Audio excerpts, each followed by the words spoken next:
Assalamualaikum warahmatullahi wabarakatuh. Selamat sore pada mahasiswa S2 di MMA Universitas Medan Area. Kita jumpa dalam perkuliahan daring online pada sore hari ini. Topik hari ini teori dan aplikasi etika bisnis. Manusia adalah makhluk Allah yang terbaik di antara semua makhluk ciptaannya.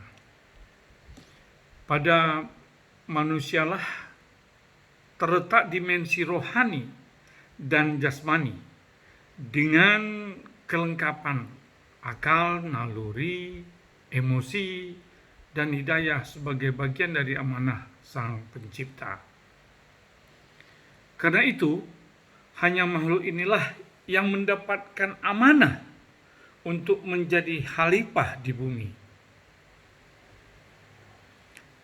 Khalifah yang mendapat tugas untuk memakmurkan bumi dengan segala aktivitasnya yang membangun. Dan bukan hanya itu, manusia juga mewakili dan menerapkan sifat-sifat Allah yang mulia dan sepadan untuk manusia, seperti berlaku adil. Ya, manusia itu berlaku adil, manusia itu inisiatif, kreatif, mandiri, jujur, setia, disiplin, visioner, rajin, dan semua sifat-sifat mulia lainnya. Dengan menerapkan sifat mulia, maka bumi yang dipimpinnya menjadi makmur, menjadi aman dan damai di bawah naungan Sang Pencipta. Di antara aktivitas itu ada yang disebut dengan hablum minan nas, hubungan dengan sesama manusia, dan hablum minallah, hubungan dengan Allah, dengan Tuhan Sang Pencipta, dalam bentuk tuntunan Allah dan Rasul-Nya. Nah, ini dia aktivitas yang disebut di sini.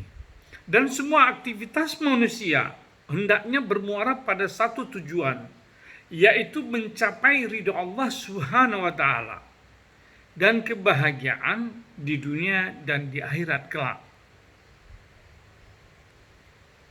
Disinilah Allah seakan memberi isyarat kepada manusia melalui Rasul-Nya agar manusia dalam menjalani kehidupannya selalu berdoa, "Ya Tuhan, berikan kami kebahagiaan di dunia dan kebahagiaan di akhirat, dan lindungi kami dari azab neraka." Aktivitas pelaku bisnis yang memiliki akhlak yang mulia dan yang dikenal dengan muamalah, ini dalam Islam ya, sebenarnya bukan sekedar mengejar keuntungan duniawi, tetapi juga mengejar keuntungan ukhrawi. Itulah hakikat dari pelaku bisnis yang berhasil. Jadi dia tidak hanya ingin mengejar keuntungan di dunia, tapi dia juga mengejar keuntungan akhirat, ya, ukhrawi, setelah kematiannya. Itulah hakikat dari pelaku bisnis yang berhasil. Dasarnya yang paling kuat adalah firman Allah dalam surat Al-Qasas 77 yang bermakna sebagai berikut: "Carilah dengan karunia Rabb-mu, dengan Tuhanmu, karunia Tuhanmu, untuk kebahagiaanmu di akhirat. Tapi jangan lupakan nasibmu di dunia. Dan berbuat baiklah kamu sebagaimana Allah berbuat baik kepadamu. Dan janganlah berbuat jahat, sesungguhnya Allah tidak suka kepada hambanya yang berbuat jahat.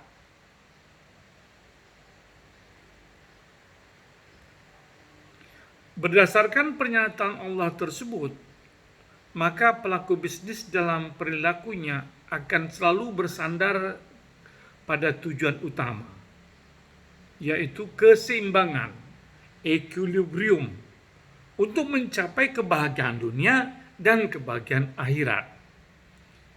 Jadi diperintahkan untuk mendapatkan kebahagiaan itu di dunia dan di akhirat.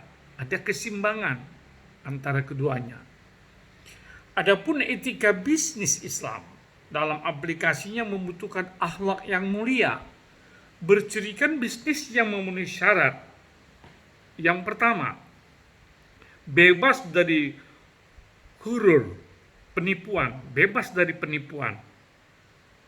Kedua, bebas dari maisir, perjudian atau spekulasi. Nah, jadi menipu, berjudi, dan spekulasi itu tidak diizinkan, tidak dihalalkan, tidak dibolehkan dalam etika bisnis Islam. Yang ketiga, bebas dari riba, rente, atau bunga uang. Ini kalau dikaji juga dari etika ekonomi kontemporer,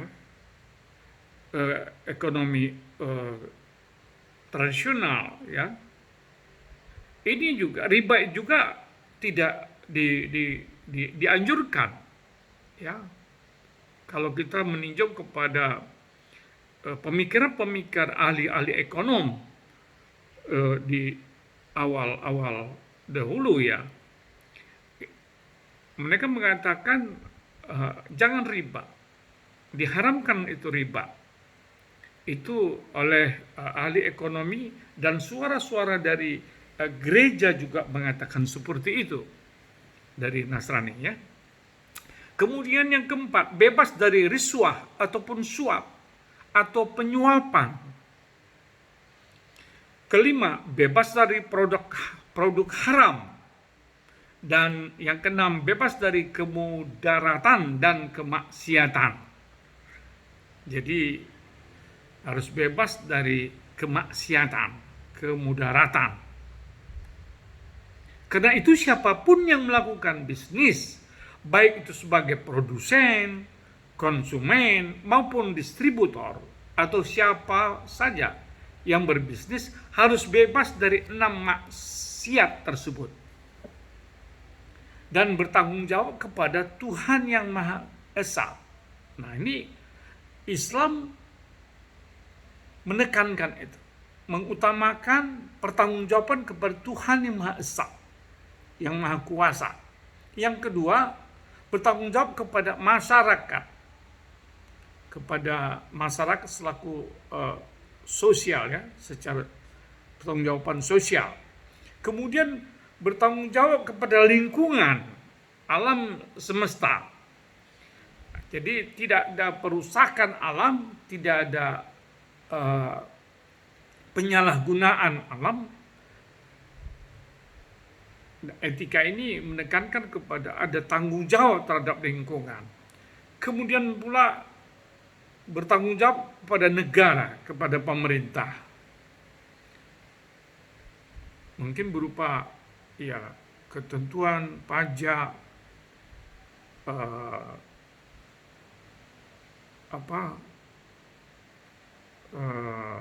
bantuan dari